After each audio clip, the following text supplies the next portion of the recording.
Rebonjour tout le monde. Alors, je récupère les commentaires. Nous sommes de retour pour l'avant-dernière conférence, ça passe très vite, de l'après-midi concernant l'auto-édition.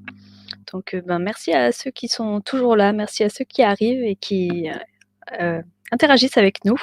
Là, c'est un sujet qui va dans la continuité de la conférence précédente. Donc, on va être sur faire appel à un graphiste, autant pour l'extérieur que pour l'intérieur du roman. Et avec nous pour cette conférence, donc on retrouve Justine, que j'ajoute au live.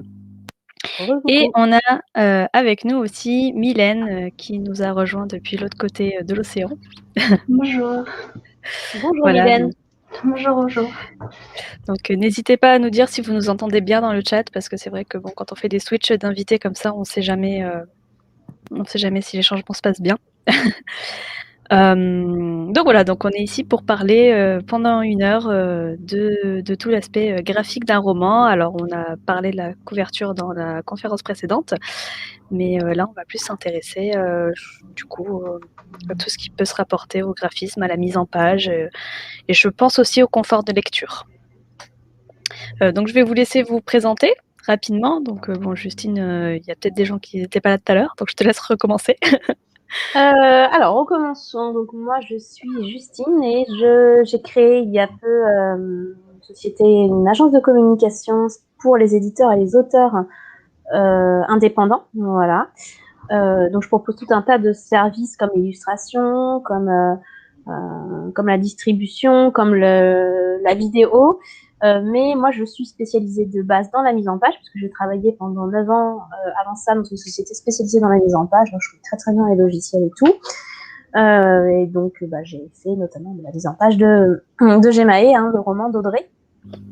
Voilà, donc que ça soit mise en page de romans, d'albums, même de catalogues ou de couverture ou autre, voilà, c'est quelque chose que je sais faire. Super, merci. Mylène, je te laisse te présenter. Ah oui, moi j'ai publié 2 livres en auto-édition.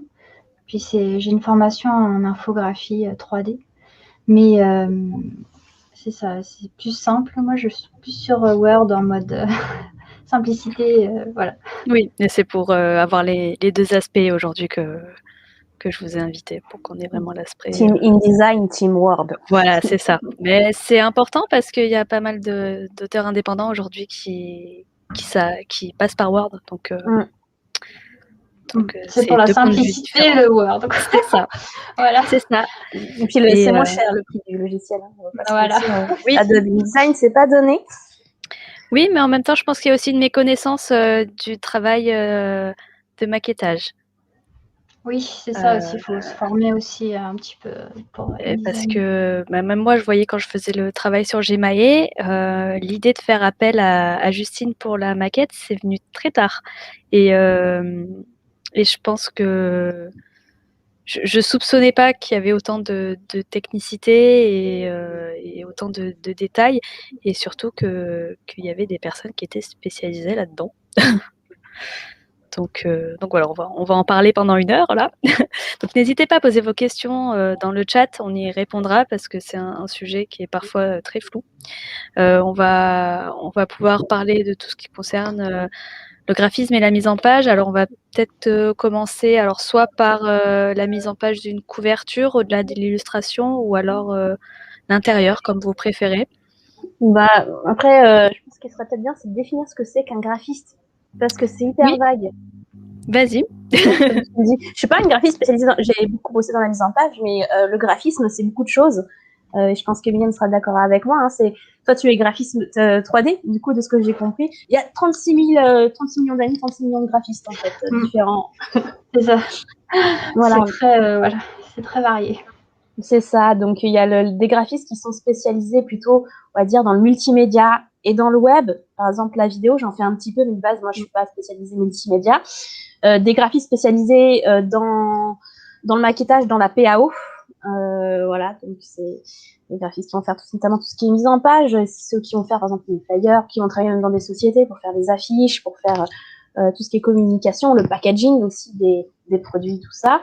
Et puis du coup, 3D, Mylène, tu peux peut-être définir un peu? Oui, alors en fait, moi, infographie 3D, même dans l'infographie 3D, il y a plusieurs, il y a différentes choses, mais en gros, j'ai appris sur Maya et c'est plus pour faire travailler dans les animations 3D, les petites séries qu'on regarde sur Internet pour c'est ça, où tu fais de la 3D. Mon mari, par exemple, il est infographiste en effets spéciaux, c'est-à-dire qu'il va plus faire les effets de fumée, de feu et tout ça.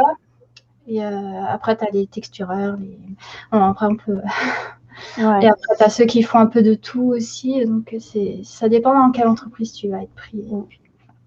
Il y a beaucoup d'infographistes 3D, je crois qu'ils font aussi justement de la modélisation, par exemple, dans les publicités de voitures ou de produits, ce genre de choses-là, où en fait, c'est pas forcément des films, c'est juste une modélisation d'objets, je crois. Hein. Bah après, tu peux faire, quand tu modélises en 3D, en général, tu peux être prise dans les films ou dans l'animation, dans la pub. Hein. C'est sûr que c'est trois aspects différents, mais le travail est le même à peu près, quand même. Tu modélises des objets, donc moi c'était un modeling, donc voilà. J'en avais fait un petit peu pendant mes études. C'était pas avec Maya, c'était avec un autre logiciel, 3ds Max, un truc comme ça. Ouais, il y a plusieurs. T'as ZBrush aussi pour faire des trucs plus organiques. C'est très dur. J'ai trouvé ça hyper technique. Ah oui, c'est très dur. Très très dur. Avec l'évolution des logiciels, en plus, il faut toujours être formé et se former, donc ça va très vite. Tu peux vite être dépassé si tu ne suis pas le rythme. Ouais. Donc voilà, le graphisme, c'est vague. Donc le graphisme, après, pour les romans, ça va être la mise en page, en effet. Ça va être mise en page intérieure, mise en page extérieure, relation avec l'imprimeur aussi, hein, parce que souvent les auteurs, ils comprennent pas tout. Les imprimeurs, c'est très technique aussi. Oui, c'est très très technique. J'ai eu la chance d'avoir affaire à un commercial super chez Box Factory qui m'a tout expliqué. Mais je pense que si j'étais passée par un autre imprimeur, je t'aurais peut-être passé le relais. Vous savez, ça se passe souvent comme ça, mais c'est vrai, gestion, alors surtout quand on est sur des couvertures, de l'espace colorimétrique, tout ça, le taux d'ancrage, quand on fait des noirs tout dégueu parce qu'on s'est un peu foiré sur la couleur, il y a plein de paramètres à voir, les bords, les fonds perdus, ce genre de choses-là, et en fait on le sous-estime pas. Hein. Après quand on arrive avec l'imprimeur, on se rend compte des trucs et les couacs. Voilà. Oui. Et après, dans le graphisme aussi autour de l'édition, moi je ne propose pas que les romans, un maquettage. Il y a également, par exemple, tout simplement la mise en page des goodies. Si tu en as fait, voilà, les cartes de visite que tu as pu faire. Il va y avoir aussi les roll-ups, les kakémonos, les flyers, ce genre de choses-là, en fait, qui font partie du monde du graphisme et même un peu du maquettage. Carrément. C'est un vaste monde rempli de détails techniques qu'on n'imagine pas. Tu peux vite être perdu. Oui, je vous rassure, j'ai passé... en fait, heureusement que j'étais au chômage sur cette période-là parce que j'ai passé mes journées à fouiller les sites internet pour détailler tous ces termes techniques, ce taux d'ancrage que j'ai compris très tard, les différences entre RVB, CMJN. Les différents formats d'images. Les différents formats d'images. JPG, type, SVG, vectoriel, bitmap. Oui, ou alors là, SVG, j'ai fait ce que j'ai pu quand je t'ai envoyé les... vectoriel. Ouais, quand je t'ai envoyé les documents, il m'a dit oui, il me faut du vectoriel. Alors, Eva, tu sais comment on fait du vectoriel? Alors, Eva, c'est mon illustratrice, pour ceux qui n'étaient pas là avant. Elle m'a dit non. Bon, d'accord, alors je vais me débrouiller.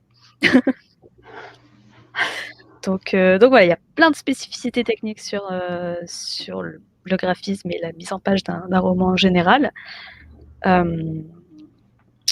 Qu'on ne regarde pas forcément en tant que lecteur, mais en tant qu'auteur, qu'il est important de prendre en compte quand même, parce que derrière, l'ensemble apportera quand même un confort de lecture au lecteur.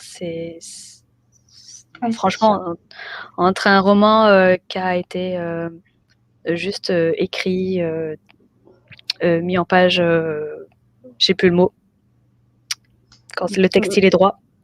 Justifié. Justifié, voilà. Quand le texte a été justifié et juste envoyé à l'impression comme ça, il y a une vraie différence avec un roman qui serait passé entre les mains. Alors pour l'intérieur d'un maquettage avec gestion des espaces, gestion des paragraphes, gestion de tout ce qu'il peut y avoir Des comme styles. différents détails dans le roman. Et puis en plus, il y a la mise en page également des books, qu'on appelle la mise en page fluide, et ça, c'est très différent aussi. Oui, ça, il faut que je me penche sur la question parce que mon e-book, il n'est pas fini. C'est une mise en page complètement différente, en effet.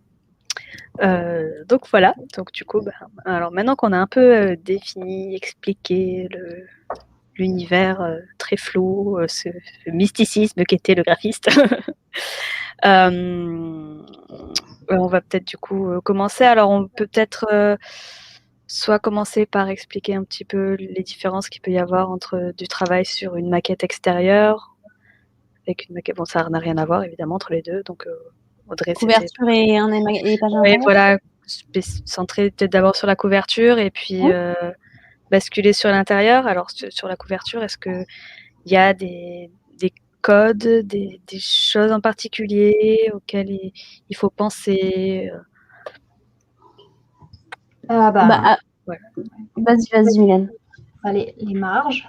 Oui, les marges, c'est important. Le format du document. Voilà. Oui. Déjà, commençons par les bases. Quel livre, quelle taille tu veux. Mais ensuite, les marges, c'est super important. Pas mettre des trucs dans les marges. Oui, alors du coup, sur un document de couverture, vous allez avoir une taille, et puis il va y avoir une taille un peu supérieure qui s'appelle les fonds perdus pour la recoupe derrière. Et après, à l'intérieur, il y a une certaine marge au bord où il est conseillé de ne pas placer d'éléments comme le titre ou le nom de l'auteur, voilà, des éléments importants, parce que ce sont ces éléments, ce sont ces marges qui vont peut-être être coupées si jamais la planche est décalée. Voilà, c'est des éléments qui vont peut-être être coupés. En fait, l'imprimeur, quand il travaille, donc il va imprimer par exemple votre couverture, une exemplaire, et il va travailler ce qu'on appelle un massicot, enfin du massicotage, et c'est jamais hyper précis. Et donc du coup, c'est pour ça, donc il y a le bord perdu, parce que si jamais en fait vous mettiez une illustration qui arrive pile poil au bord ici, et que derrière c'est que du blanc, en fait vous avez une chance sur deux que le massicot, hop, il aille un petit peu trop haut, et vous allez vous retrouver avec une magnifique bordure blanche sur tout le contour de votre livre, et ça va être très très moche.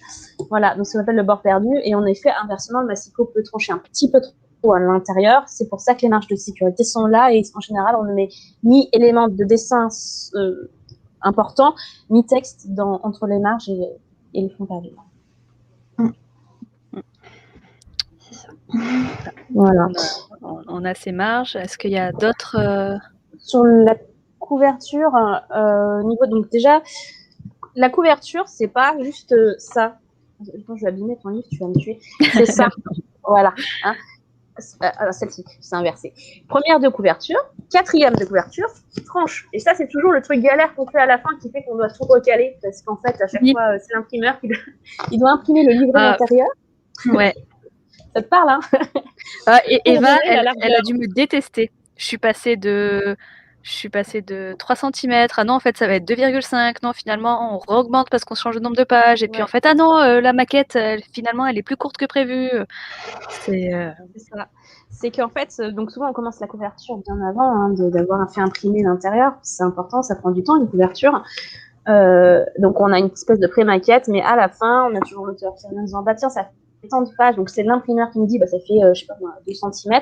À ce moment-là, il faut recalculer ça, et en général, on bouge un petit peu les éléments, parce qu'il faut vraiment que ça tienne au poil de fait spray, quoi. Sinon, l'imprimeur, il est pas content.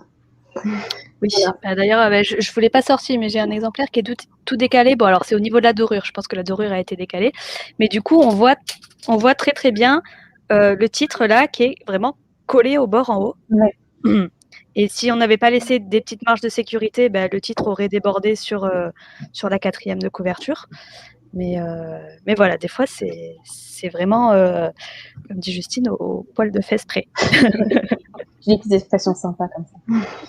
Mais sur la couverture, tu viens de le dire très justement, une particularité, c'est qu'on peut mettre ce qu'on appelle du vernis sélectif, des dorures et faire du gaufrage également. C'est plutôt creusé à l'intérieur, hein. C'est très sympa au niveau de la texture. Ouais, ça c'est beau. J'ai adoré sur ton roman. Et donc ça, en fait, c'est pareil, c'est des fichiers à part. Alors, si tu veux, Audrey, je dois avoir les fichiers de Jurassic Shaman, si tu veux que je montre à quoi ça ressemble un fichier. Alors, vas-y, normalement, tu dois pouvoir partager. Tu dois peut-être avoir le share. Ouais, je prépare juste tout ce qu'il faut. Et puis après, moi, je me chargerai de mettre... Donc, oui. Donc, voilà, donc au-delà de ces éléments techniques là, et bon, il y a le placement des éléments comme le titre, le nom de l'auteur, qui doit être en adéquation avec l'illustration pour faire référence à la conférence précédente. Oui. Et puis sur la 4e de couverture, on a aussi donc le résumé évidemment, et puis bon, quelques mentions légales. J'ai pas prévu de conférence sur les mentions légales, donc on peut glisser un mot ici dessus. Il y a des mentions légales à poser sur les romans, donc notamment l'ISBN, donc qui est le numéro d'identité du livre. Voilà, ça c'est un numéro unique qui fait référence à Gemma tome 1, au format papier. Le titre, le prix est obligatoire aussi. Hop. Voilà. Voilà. Je vous montre rapidement. Ouais, vas-y, je te laisse la parole. Vas-y, si tu termines. Oui, donc du coup, on a donc le prix. Alors, il me semble que c'est une obligation légale de l'afficher. Après, je sais que le prix n'est pas affiché partout parce que de toute façon, un ISBN est associé à un unique prix. Mais il me semble que c'est quand même une obligation légale. Enfin, voilà, je l'ai affiché. Alors, le nom de l'illustrateur. Voilà. Après, sur l'extérieur, il me semble qu'on est pas mal au niveau des mentions légales. Bon, il y a le code barre avec, qui reprend le numéro ISBN. Et après, les autres mentions légales, c'est plutôt à l'intérieur. Ok. Donc, juste pour montrer un petit peu à quoi ça ressemble. Donc là, typiquement, on est sur une couverture que j'ai mis en page. J'ai pas fait l'illustration, hein. C'est Mélanie Delon qui l'a faite, qui est très, très, très talentueuse. Ouais, et je me suis occupée du coup des fichiers donc de vernis sélectif. Et en fait, l'imprimeur va vous demander deux fichiers. Le fichier de la couverture que vous avez ici. Et le fichier, en fait, où il va falloir tracer, donc, avec les fournisseurs, et c'est du vectoriel, c'est pas vrai, où en fait, il faut tracer en forme noire les silhouettes, les zones qu'on veut avec du vernis sélectif. Hop. Donc là, vous voyez ici, ça, c'est le fichier de vernis sélectif. Hein. Donc là, il y a la bonne femme, les petits papillons, en sachant que le vernis sélectif, des fois, c'est un petit peu casse-pied. Si vous en faites, il y a des règles, c'est-à-dire que vous pouvez pas, que ce soit dorure, hein, t'as dû avoir ça, je pense, peut-être avec tes gels, c'est qu'en fait, ça doit être suffisamment large. Oui, si jamais un filet trop fin que vous passez en vernis ou en dorure ou autre, ça passe pas. Voilà, ça va vous faire quelque chose de caca. Donc, oui, d'ailleurs, c'était une problématique parce que sur Gmail, il y a un nombre incalculable de petites étoiles. Et il a fallu qu'elle fasse toute une épaisseur minimum pour que le point soit quand même assez gros pour que la dorure prenne, quoi. Donc oui. Et puis alors sur le vernis sélectif, on peut garder l'élément en dessous. Sur la dorure, moi j'ai une version du fichier où en fait les étoiles n'apparaissent tout simplement pas parce que la dorure. En fait, si vous voulez, en dessous des étoiles en vernis, il n'y a rien. C'est du bleu de couverture. Il n'y a pas de dessin. Parce que, alors contrairement au vernis, alors ça se voit pas beaucoup, mais mon nom est en vernis sélectif. Mais du coup, en dessous du vernis sélectif, on laisse l'illustration parce que c'est juste du vernis transparent qui met en relief et en brillance une partie de l'illustration. Par contre, en dessous des dorures, il n'y a pas d'illustration parce que, pareil, les dorures ne sont pas toujours calées avec une très grande précision. Donc, comme je vous le disais, moi, j'ai des dorures qui arrivent des fois presque sur le bord du titre, ici, qui sont décalées plus vers le haut, plus vers le bas. Et donc, je ne peux pas me permettre de laisser un dessin en dessous au risque que ce dessin se voie si jamais la dorure est un peu décalée. Okay. Voilà. Ça, c'est pour l'extérieur. Est-ce qu'il y a d'autres choses peut-être sur lesquelles quelque chose, je pense qu'il ne faut pas sous-estimer sur la mise en page extérieure, c'est le travail typographique. Donc, la typographie, c'est le travail des caractères, des lettres, etc. et des polices. C'est sur le titre. Oui. Voilà. C'est joli, c'est bien d'avoir une super illustration, mais si vous écrivez votre tweet en Garamond blanc ou au pire en comics en MS. Ouais, c'est ce que j'allais dire. Là, tu vois tout de suite les infographistes, t'as les poils qui se hérissent. Les pires à utiliser. Ouais. En fait, vous gâchez votre couverture. Donc, c'est vrai qu'il y a tout un travail à faire sur le titre. Ce travail-là, donc les polices, en fait, il y en a plein à foison qui existent. En général, j'imagine Mylène, tu dois faire pareil, c'est que tu récupères sur Dafont. Voilà. Libre de droit, voilà. Bien sûr, et il faut faire très attention. C'est pas parce que vous trouvez une police sur Dafont que vous pouvez télécharger très facilement, installer très facilement à utiliser, qu'elle est libre de droit. Donc, il faut absolument se renseigner sur les libertés d'utilisation, les droits d'auteur, etc. de la police. Les polices, des fois, s'achètent. Donc, oui, voilà, tout s'achète. Comme pour les illustrations. C'est un travail. Quelqu'un l'a créé et il mérite d'être payé pour son travail. Oui. Voilà. Et sauf quand vous avez une super illustratrice qui vous crée votre police. C'est ça. Ça coûte cher de faire ça. En général, pour les petits auteurs, c'est un investissement. Oui. Non, moi, j'ai la chance d'avoir Eva qui a fait un travail formidable. Et du coup, elle a créé la police Gmail qui n'existe que pour Gmail. Donc, très belle. Voilà. Oui. Très belle.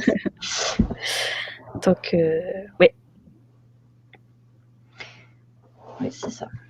Donc 100%. Sur Dafont, il y a quand même pas mal de polices gratuites, 100% gratuites. Donc c'est cool. Il y a quand même du choix là. Puis, Ouais, non, il y a de quoi faire en général. Et puis après, moi je sais que j'avais vu pour les Épreuves du feu une police qui était payante. Je voulais absolument la garder et puis je me suis rangée avec l'éditrice qui du coup l'a achetée tout simplement. C'est pas non plus le bout du monde quoi. Oui. Mais mieux vaut l'acheter que la rattraper derrière. Excusez-moi, j'ai mon frère qui m'envoie des messages urgents toujours au moment où il ne faut pas. C'est pas la famille. Oui. Voilà, oui. Donc, du coup, il y a pas mal d'éléments quand même à l'extérieur d'une couverture à penser, en plus de l'illustration ou du photomontage de base. Donc c'est un travail qui est important, je tiens à le souligner, qui n'est pas à négliger. La couverture, autant alors notamment sur la mise en page intérieure, si vous voulez une mise en page pas hyper trop compliquée, on peut faire une mise en page sous Word. De la couverture de la couverture, tu veux dire ou... Non, de l'intérieur. Ah, ok, juste là, genre. Non, tu peux faire ça sur Word. Non, parce que si tu me dis que tu fais des mises en page de couverture sous Word, je prends le premier avion qui passe et je viens te au Canada. Ah oui, d'accord. Non, justement, la mise en page de la couve, en fait, il faut passer, pour moi, par professionnel de manière obligatoire, en fait. Sinon, vous allez vite vous retrouver embêté. En général, d'ailleurs, c'est ceux qui font la couverture, l'illustrateur, souvent assez de compétences pour pouvoir la finir. Mais voilà, c'est assez technique et en plus, comme il y a de la couleur, on va parler de taux d'ancrage et compagnie. Oui. Voilà, j'ai eu des surprises parfois sur certaines couvertures tout premier roman qui était très noir et j'ai galéré, j'étais plus jeune mais je débutais, mais pour arriver en fait à faire que le noir, le problème c'est que si vous avez une couverture qui est assez sombre et que vous avez mal géré ce qu'on appelle le taux d'ancrage, les illustrateurs des fois ne maîtrisent pas cette notion-là, donc il faut faire attention. Et en fait, tout ce qu'on fait, c'est-à-dire vous voyez super bien les détails sur votre écran. Et dès que vous imprimez, c'est tout noir, vous voyez pratiquement plus rien.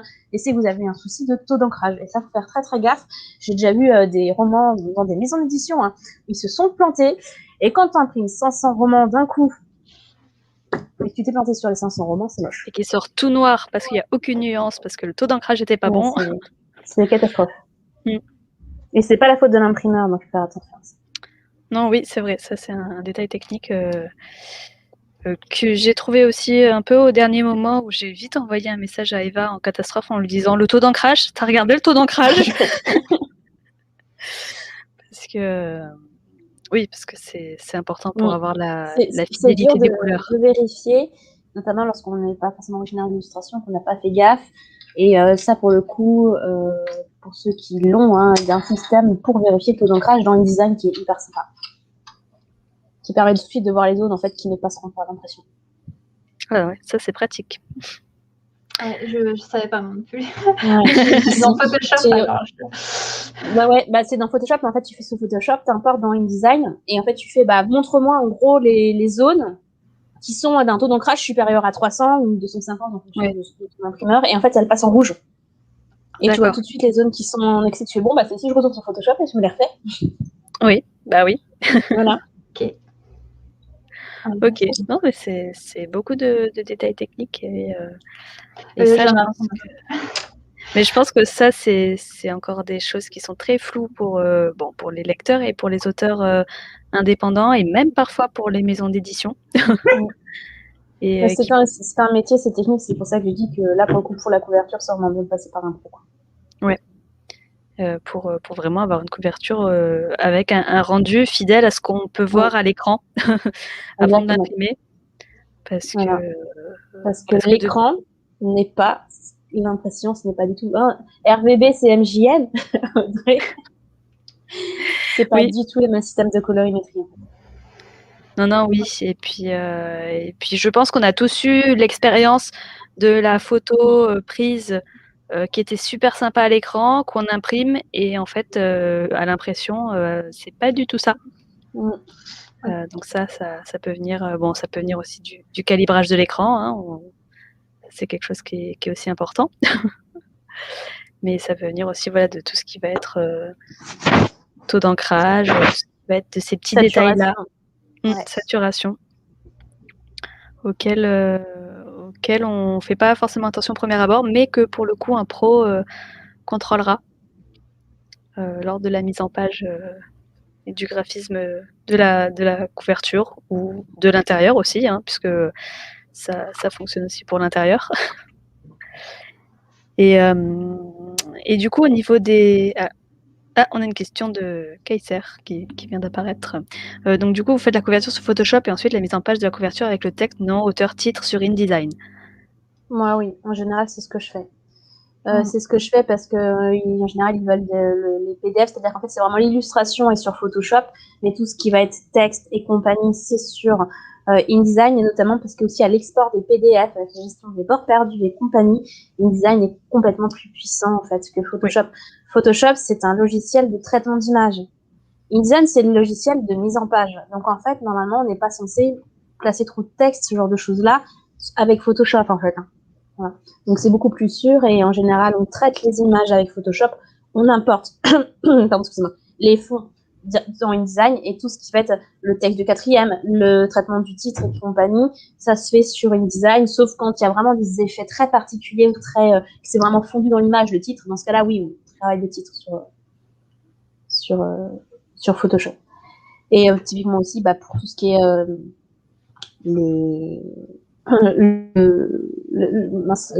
pour les vernis sélectifs, tout ça.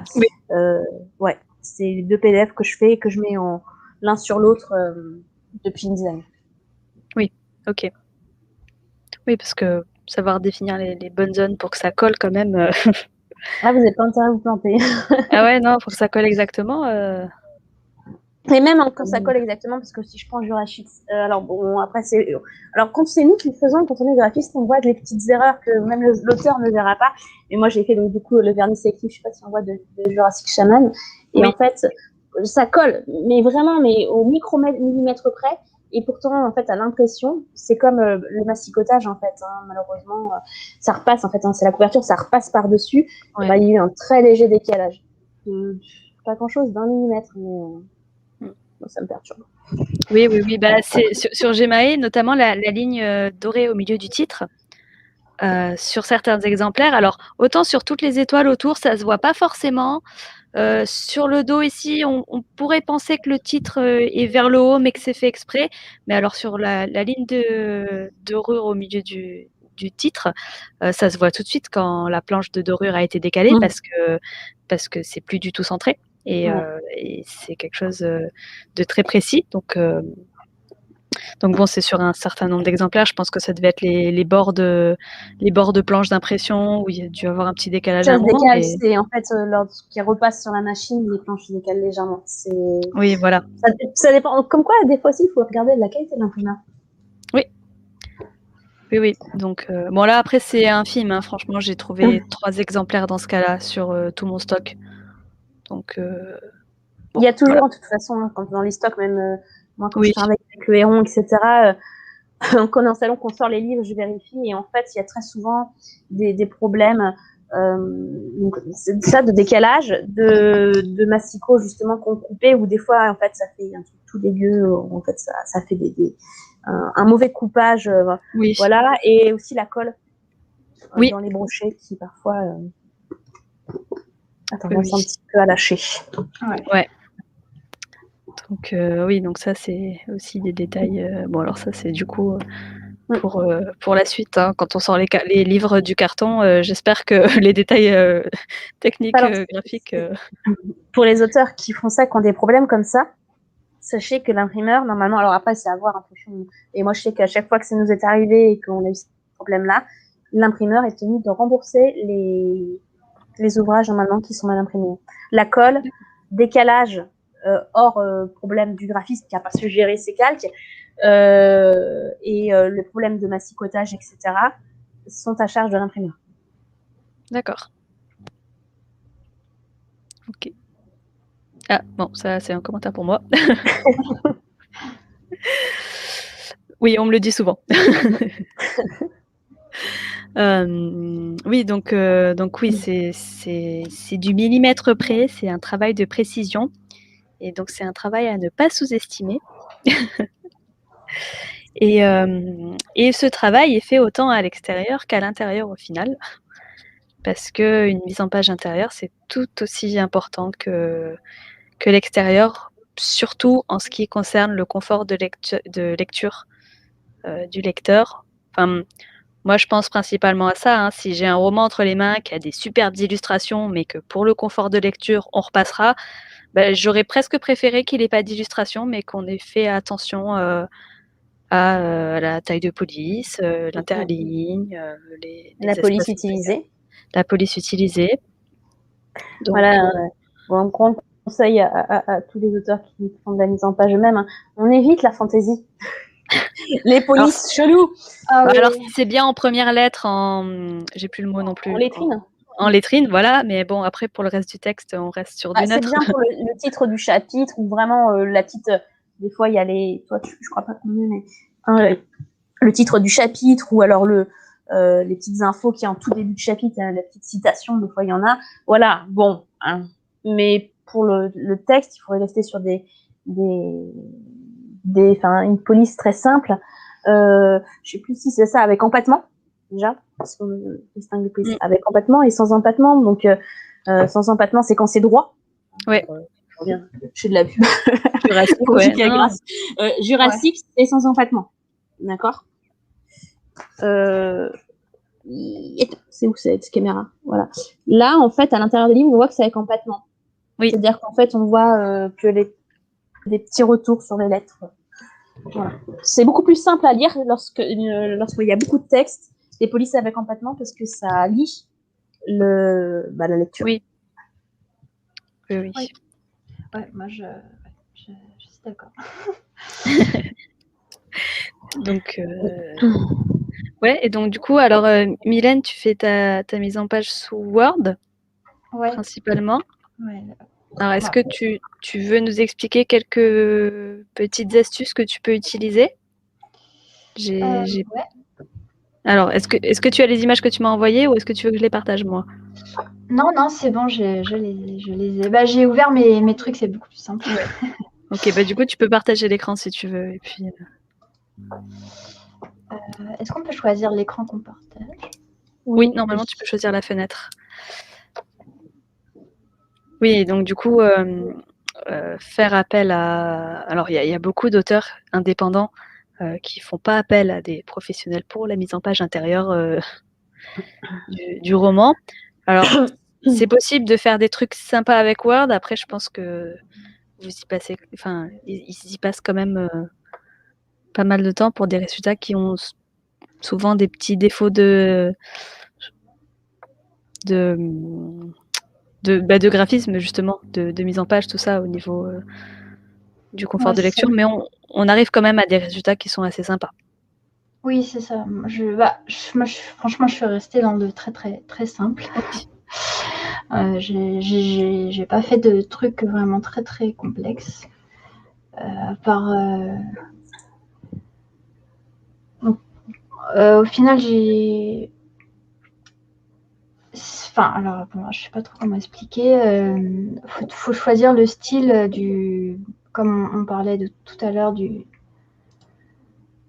titre du chapitre et tout ça. Normalement, ça peut apparaître ici, les titres, un peu comme là, ici. Où c'est pratique pour pouvoir changer, en fait, tout d'un coup et puis sans se prendre la tête. Là, je sais pas pourquoi ça a sauté, mais bon, bref. Et pour aussi une aisance de lecture, si je vais dans les...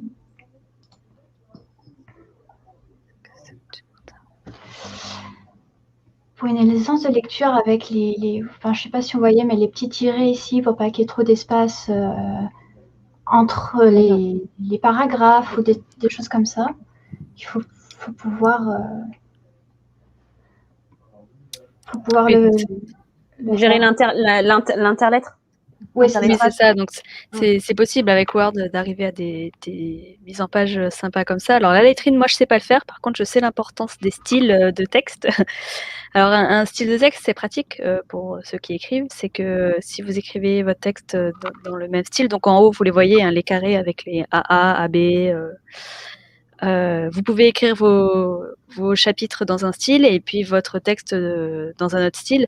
Puis si à un moment donné, vous voulez changer la police du texte de vos titres de chapitres, par exemple, vous avez juste à changer la police appliquée au style et tous vos titres de chapitres vont changer en même temps. Ici, ça évite de tout changer un par un. Ce qu'on appelle les styles enregistrés, et c'est hyper pratique. Alors sur les romans encore ça va, mais alors lorsque vous tapez un catalogue industriel de 600 pages et que les noms produits ont tous le style Delta, Orange, machin, etc., et qu'au dernier moment le patron veut changer la couleur de titre, bah, si on n'a pas envie de se refaire les 3500 produits, il faut mieux avoir enregistré. Oui, c'est ça. Exactement. Et c'est ça. Bah, après, il faut bidouiller un peu dans Word. Je dirais que tu trouves tout sur Internet pour pouvoir le faire. Après, Word est quand même assez pratique. Il permet de faire les pages paires et impaires, donc avec des marges différentes de chaque côté. Il permet de gérer les césures en bout de ligne, les lettrines, les styles de texte, la numérotation des pages. Donc voilà, pour tout ce qui est une mise en page qui va rester quand même assez simple. Voilà. Word est quand même un outil assez pratique. Alors je pense qu'il est aussi, il peut aussi être pratique pour. Moi, je sais qu'à partir de Word, j'ai refait ma mise en page d'e-book. Bon, après, je passe par Calibre, tout ça, mais bon, c'est. Oui, moi aussi. Il faut bidouiller. Je suis pas mon premier essai. Je dois avoir 15 versions de l'e-book dans Calibre. Oui, voilà. Bah, c'est pas le top du top, là, mais c'est pour les gens qui ont peu de moyens, disons, qui n'ont pas les moyens de passer par une infographiste ou ils peuvent se débrouiller quand même par Word. Après, c'est toujours mieux d'avoir une infographiste. Elle fera des trucs beaucoup plus sympas, comme pour ton roman, avec les petits diamants tout autour et tout. Là, tu peux pas faire ça dans Word, là, à moins que ça soit l'enfer après pour toi à placer. Et puis, moi, je suis restée sur un truc vraiment traditionnel avec ta moi. Bah, Word, ça permet de faire de la mise en page basique, en effet, lorsqu'on n'a pas beaucoup de moyens, etc., et que ça permet de faire une mise en page basique avec un saut de page par chapitre, de gérer la justification, les césures, un minima, etc., mettre même des lettrines. Après, on n'a pas toute la puissance d'intégration des images, des styles, et également tout ce qui va être correction typographique qu'on peut trouver dans InDesign. Voilà. Correction typographique et gestion des blancs. C'est parce que c'est un truc qu'on fait souvent, hein, c'est-à-dire que les auteurs aiment mettre des doubles espaces. On ne sait pas trop pourquoi, et ça se voit directement ça. Et en fait, heureusement, il y a des possibilités de correction là-dessus, ou de gérer l'espace entre, par exemple, avant les tirets, avant les points d'exclamation, c'est pas les mêmes espaces, hein, il y a différents espaces, un sécable et compagnie, etc.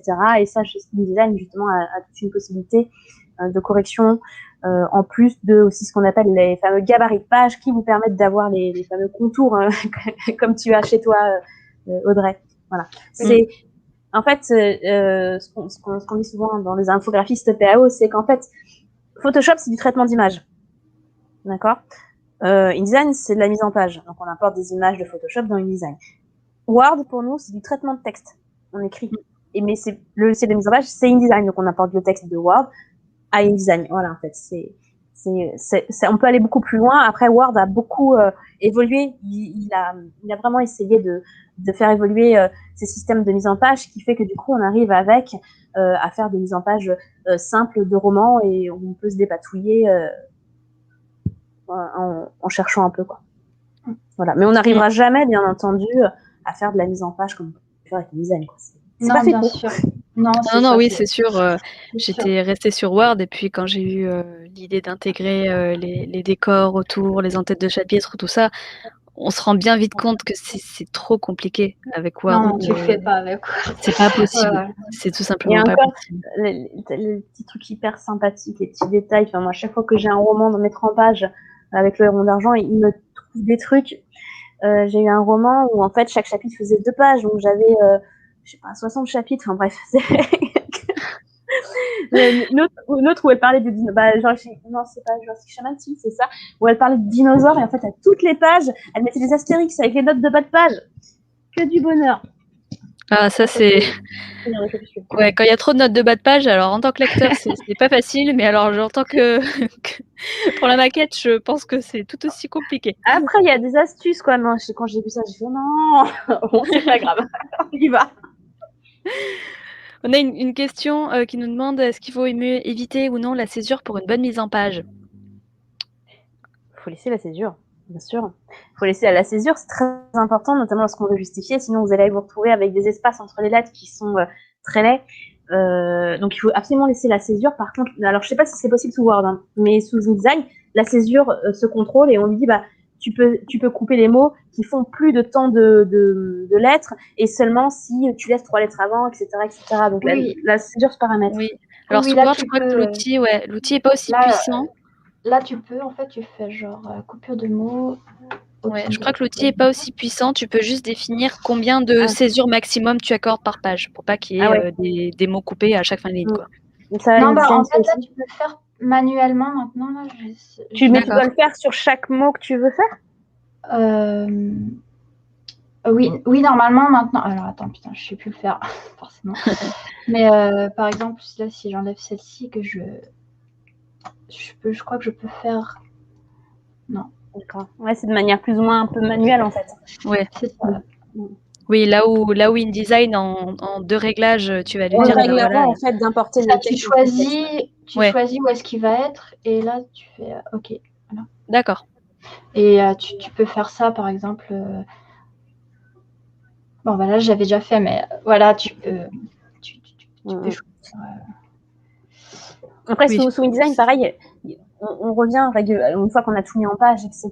On a mis un interlignage, on paramètre en fait l'interlignage, l'interlettrage, les césures, ce qui donne quand même quelque chose de plutôt pas mal. Mais des fois, on va se retrouver, notamment moi je repasse sur les romans que je fais en page pour le Héron d'argent, on relie avec la responsable éditoriale, et en fait on va toujours trouver quelques phrases où quand même c'est un peu trop serré. Donc dans ce cas-là, en fait, j'augmente localement l'interlettrage pour donner plus de facilité de lecture. Voilà. Là maintenant tu peux le faire sur Word, mais après je pense que ça va prendre plus de temps peut-être. Moi je sais que ça m'avait pris 3 millions d'années là juste pour. Il faut apprendre à te servir d'InDesign. Bon, j'ai pris des formations là pour améliorer là, parce que je me suis dit j'ai envie d'améliorer un peu mes trucs. Mais... Oui, parce que Word ça va être sympa pour faire des mises en page très simples, mais ouais, voilà, dès qu'on veut rentrer vraiment dans le détail, c'est plus compliqué. Je pense que c'est très bien pour Amazon. tu vois, parce que moi, c'est ça, je les ai mis sur Amazon et puis j'avais pas les moyens d'acheter. Oui. Donc, Amazon, tu fais un truc simple, ça marche. Oui. Et du coup, donc on a une autre question qui nous pose plutôt sur InDesign. Est-ce que les images doivent être vectorielles ou pas du tout? Alors, on peut tout importer sur InDesign. Ça peut même importer des images avec du PDF. Hein. Donc, il y a ça, il n'y a pas de souci. Il peut tout importer. En général, ce qu'on dit, c'est que les images que vous souhaitez importer dans InDesign, déjà, ça doit être des images faites pour le print et pas pour le web. Attention, hein. Vous allez avoir des PNG, des JPG qui sont au format web et si vous les mettez pour un format print, ça va être dégueu à la sortie. Mais en général, ce qu'on préconise comme image à importer dans InDesign, c'est les vectoriels, n'est-ce pas? Voilà. Ou sinon des fichiers originaux type Photoshop, les .psd. Voilà. Oui, je te les avais glissés aussi, je crois, dans le dossier parce que j'étais pas sûre de mon vectoriel, donc je me suis dit au moins elle aura le fichier source. Ouais, après on se dépatouille toujours, mais voilà, si jamais c'est comme les gemmes de Gemae, où c'est vraiment voilà, où ce sont des images comme celle-ci, ça typiquement c'est typiquement des genres d'images qu'on peut mettre en vectoriel, et ça il faut mieux les mettre en vectoriel, ça sera toujours beaucoup plus propre. Par contre, lorsqu'on a des images, attendez, je vais vous montrer tiens, des princes. Alors, je mets comme ça pour qu'on puisse voir les images en plus grand. Ouais, voilà. Les princes, ou là, mes en-têtes de chapitre, c'est vraiment du dessin. Là, en fait, c'est du .osd, tout simplement. Ok. Parce que ça ne peut pas être vectorisé, le petit mec. Ok. Et du coup, il y a une question très intéressante qui nous demande combien d'heures de travail approximativement ça prend. Alors, je pense que vous allez pouvoir toutes les deux répondre chacune sur les logiciels sur lesquels vous travaillez. J'ai jamais trop calculé pour tout avouer. Je sais que ça m'a pris vraiment du temps à chaque fois. Hein. Oh, le deuxième chien. Ouais, ça peut prendre dépendamment de ce que tu fais, ça prend 1 ou 2 mois. Si tu es lent, si tu es rapide, j'en sais rien, si tu as du temps. Pas Word. 7 sur 7. Non, je pense pas. Mais voilà, en dehors des activités. En dehors des activités, tout. Dépendamment combien tu mets de temps, en fait. Mais moi, je sais que je prends du temps parce que je veux pas que ce soit trop d'erreurs. Et avec Word, il y a toujours un truc qui saute. Tu sais pas pourquoi. Et là, tu fais genre, je vais pas m'énerver. Tout va bien. Ou Word a cessé de fonctionner. Mince, j'ai pas pensé à enregistrer. Non, mais tu vois, par exemple, j'avais pété un câble sur les lettrines parce que quand je le mets en comme ça change. Enfin, ça changeait toute ma mise en forme. Et je là, pourquoi quand je les mets différemment, ça change tout, tu vois. Bref. Ouais. Et du coup, sur InDesign. Alors, sur InDesign. Je vois sur Gemae. Alors, Gemae, ça dépend avec ou sans problème d'espace. Non, de césure. Oui, non, alors moi, il faut savoir que du coup, j'avais commencé à le mettre en page sous Word. C'est pas grave. Donc, du coup, je refais une petite contextualisation. Pour GMI, j'avais commencé à faire du coup une mise en page sous Word parce que au début, j'étais partie pour faire la mise en page sur ce logiciel. Et après, du coup, quand j'ai choisi de faire appel à Justine, je lui ai envoyé le fichier. Mais sauf que dans Word, du coup, il y avait déjà tous les réglages de césure, de marge, voilà, les styles de titre, pas de souci. Et donc, entre autres, j'avais déjà paramétré les césures dans Word que j'ai pas pensé forcément à enlever avant d'envoyer le Word à Justine. Et donc, je pense que tu as dû... Je sais pas je n'ai jamais vu ça, il n'y a que toi pour me faire ça, Audrey. Je sais pas ce qui s'est passé. J'ai importé le texte, et quand j'ai importé le texte dans InDesign, alors que normalement j'ai jamais eu de souci, les césures étaient devenues des tirets en dur. Donc je me retrouvais avec bon-jour, quoi. Oui, mais je comprends pas. En fait, c'est parce qu'en fait, c'est l'enfer dans Word.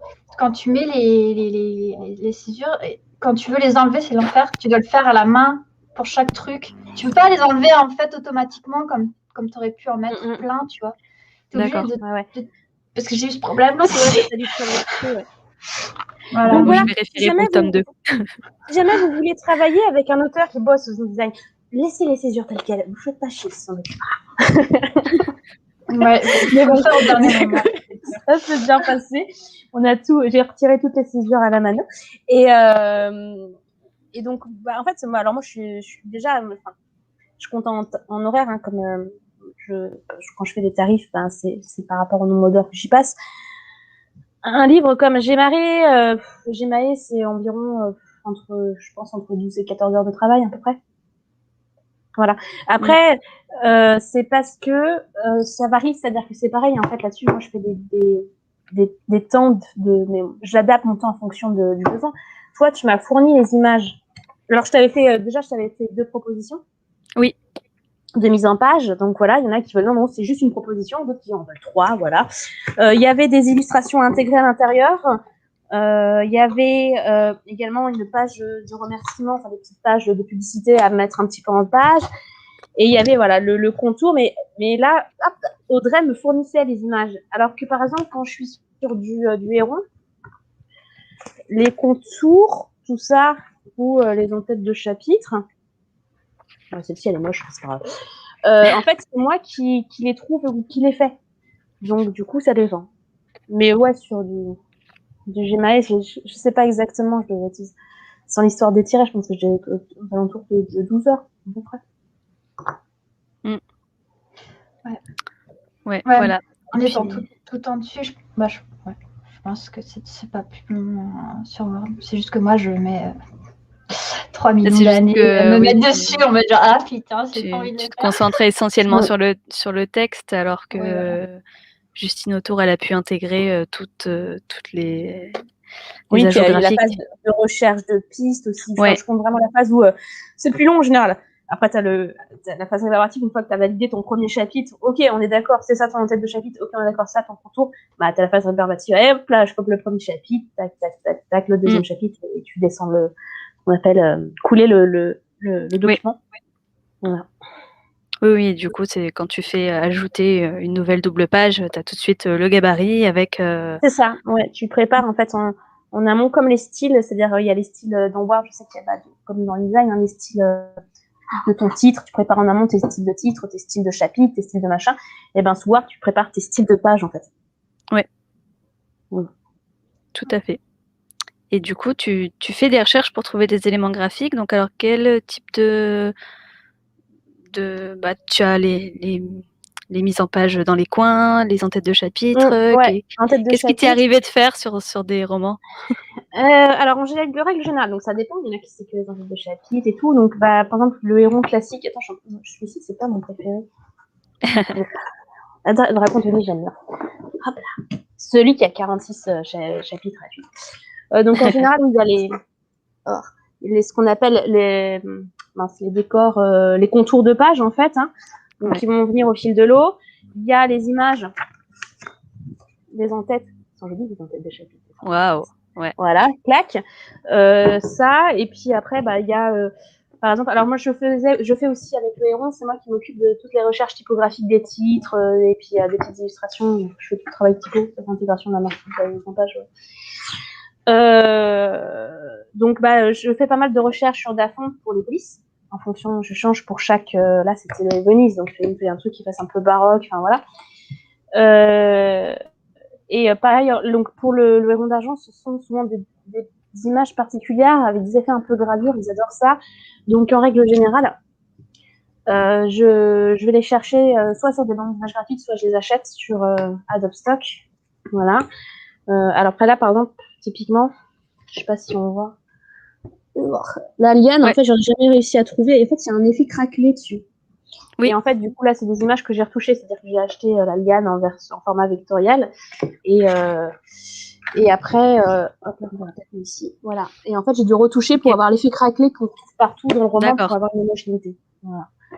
C'est le genre de travail que je fais en général.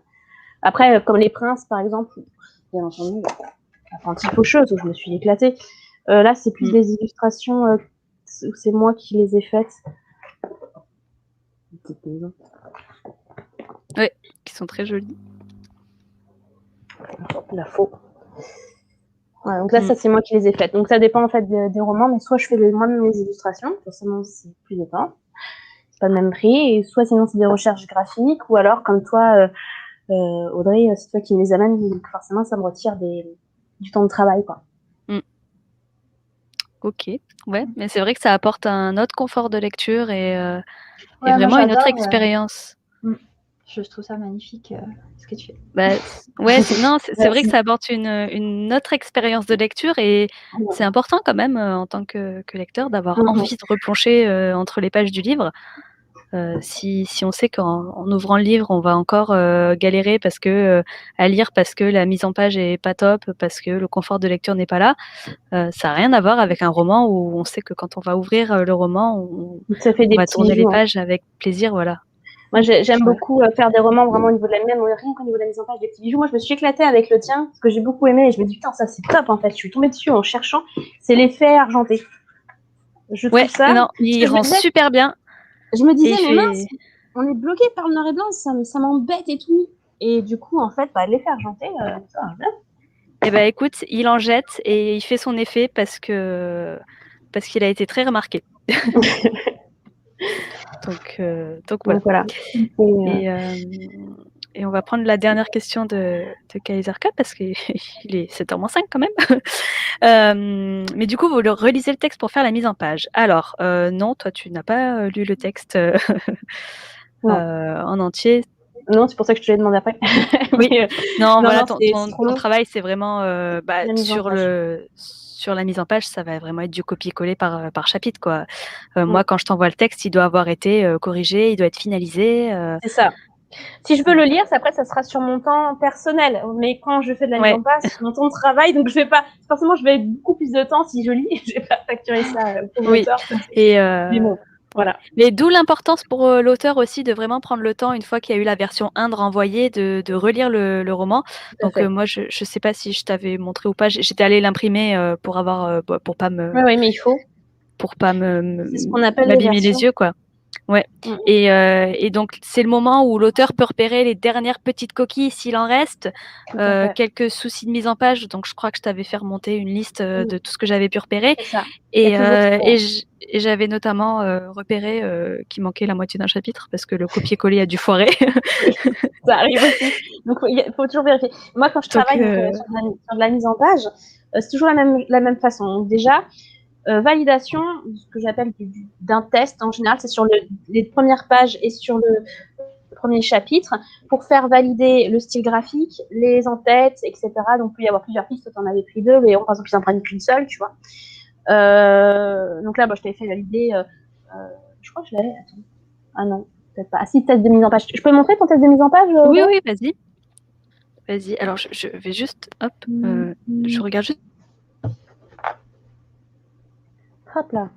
Donc ça, c'est ce que j'ai par exemple envoyé à Audrey lorsque je lui ai proposé en fait, donc on cherchait un style, donc j'étais partie vraiment sur un style, le fameux donc j'ai fait quelques pages du début, voilà, et après j'ai fait le premier chapitre. Donc là, vous voyez, ça ressemble pas, d'ailleurs, j'ai eu plus de cristaux, donc vraiment sur le thème des cristaux, où je choisis également, je mets également des séparateurs de paragraphes, et un deuxième style où c'était beaucoup plus dans de l'art déco, parce que j'ai vu qu'Audrey aimait bien l'art déco. Voilà. Du coup, on a mixé, donc la personne choisit, et il me dit, non, ça tu changes, etc. Donc après, je fais le test jusqu'à ce que ça plaise au client, et une fois que c'est bon, donc on passe en table de coulage, donc je coule tout le document, j'intègre les pages d'illustration s'il y en a, je fais les pages de fin, j'envoie au client, et là, c'est ce qu'on appelle la V1. Et donc, en général, en effet, comme tu l'as fait, on relit. L'auteur va relire. Pourquoi ? Parce que lorsque c'est mis en page, on se rend bien mieux compte des erreurs qu'on a oubliées. On ne voit pas les mêmes choses, donc on peut l'imprimer en plus. Ouais. Et puis surtout, il y a des petites erreurs, des fois, de mise en page, des points qui se retrouvent à la ligne, qu'on a oublié. Enfin, voilà, ça arrive, quoi. Oui, moi, il restait quelques césures. Oui, en plus, les césures. Et puis il restait aussi, alors quand j'avais regardé aussi les retraits de début de paragraphe, alors des fois il y avait des retraits qui s'étaient un peu décalés parce que moi sous Word j'avais peut-être pas dû faire attention, j'avais mis un espace, mais du coup ça s'est vu. C'était lié par rapport à tes tirés. Je sais pas comment parce que je pense que j'ai dû vouloir faire une recherche assez rapide pour essayer de virer les 350 000 tirés, et certains ont dû se transformer en espace. Il y avait des histoires comme ça. Et voilà, donc on fait une V1. Hop, l'auteur en fait me renvoie soit le PDF annoté, soit un Word avec, tiens, telle page j'ai vu ça, telle page j'ai vu ça, telle page j'ai vu ça. Ça peut être des coquilles d'orthographe. Ça peut être des petites modifications de tirets, voilà, peu importe, ou des corrections typographiques de mise en page. Et en fait, après toi, je sais plus combien de fois on a fait. 2 fois 2 fois, oui, je crois. Parce que la première fois, je t'ai renvoyé les corrections vraiment du texte, et la deuxième fois, je t'ai demandé de changer les gemmes. C'est ça. Après, le test, c'est autre chose, si je ne le compte pas. Ouais. Mais en général, par exemple, avec les éditeurs pour qui je travaille en mise en page, en général, on va jusqu'à la V3. Parce qu'en fait, ils font ça se passer. D'abord, c'est l'éditrice qui va tout relire, et après, c'est l'auteur qui relit tout. Ouais. Et voilà. Donc, c'est V1, V2, V3 en général. Ok. Voilà. Bon, ben voilà, merci pour ces éclaircissements. Donc, la conclusion de cette conférence, je pense, c'est que faire appel à un pro pour la mise en page intérieure, c'est un plus qui n'est pas négligeable. Mais on peut quand même faire des trucs sympas avec Word si votre ambition, c'est de faire quelque chose de simple pour l'envoyer sur des impressions qui ne demandent pas forcément beaucoup de spécificité technique. C'est peut-être possible de passer par Word, mais en tout cas, si vous visez quelque chose d'un peu plus complexe et que vous ne maîtrisez pas InDesign, là, je pense que c'est indispensable de faire appel à un pro. Parce que c'est un logiciel qui est aussi complexe que la mise en page, en fait, en elle-même. Et InDesign est le logiciel, pour ceux qui connaissent un peu Photoshop, tout ça, etc. Photoshop à côté d'InDesign, c'est pipi de chat. Oui, non, c'est un logiciel très, très puissant, ultra complexe. C'est le plus puissant, le plus lourd parce que je connais très, très, très bien InDesign. Hein. J'ai bossé depuis 9 ans avec, et moi, j'utilisais tous les modules, les plugins, etc., d'automatisation dans InDesign. Vous pouvez faire de la 3D dans InDesign, je sais pas pourquoi. Mais voilà. Tiens, Mylène, si tu cherches un nouveau logiciel de 3D, tu peux tomber. Non, ça va changer de Maya. Là, InDesign et Photoshop, c'est pas trop... Ouais, non, je sais pas pourquoi ils ont mis ça. Mais voilà, non, InDesign, c'est un logiciel extrêmement complexe et le plus lourd de la suite Adobe, sauf After Effects qui fait des vidéos. Voilà, et After Effects, je connais aussi, j'avais fait une petite vidéo de présentation pour les écailles, mais c'est aussi un autre domaine. Oui, je suis dedans, mais c'est cool. Par contre, tu peux faire des trucs magnifiques de présentation de livres et tout, là, genre simple, pas compliqué. Tu as des vidéos tutos gratuits que tu peux trouver sur Internet pour te permettre de faire des trucs sympas. Après, il faut prendre vraiment le temps. C'est très long et très lourd. Il faut du bon matos. Hein. Oui, voilà. Oui, c'est sûr que si tu as un Chromebook, c'est pas possible. Non. Si tu as du matos de 3D, donc je pense que ça doit carburer. Oui, moi j'ai du bon matos, mais bon, voilà. Il faut avoir du bon matos, c'est vrai. Ouais. Donc voilà. Ben, merci les filles d'avoir été là pour cette conférence. On va clôturer ici parce qu'il est déjà 19h02 et je ne vous ai pas encore laissé votre petit temps de parole. Donc on va le faire tout de suite. Donc déjà, merci beaucoup d'avoir été là pour cette conférence. C'était super intéressant de pouvoir voir l'envers du décor. Tout ça, tous ces petits détails auxquels on ne pense pas forcément. J'espère que dans le chat, ça vous aura intéressé. Ça vous aura permis aussi de voir peut-être cette étape de fabrication des livres qu'on remarque pas tout le temps et qui pourtant est là. Donc voilà, là je vais vous laisser votre petit temps de parole pour nous parler de vos projets, pour nous parler de ce que vous avez envie de parler. C'est votre moment à vous. Donc allez-y, c'est votre instant promo. Bon, je le fais rapidement, j'ai déjà fait allez faire un tour sur le site web de Jerobin Agency et venez parler avec moi, on va s'entendre et tout. Si vous voulez faire de l'auto-édition, on va discuter.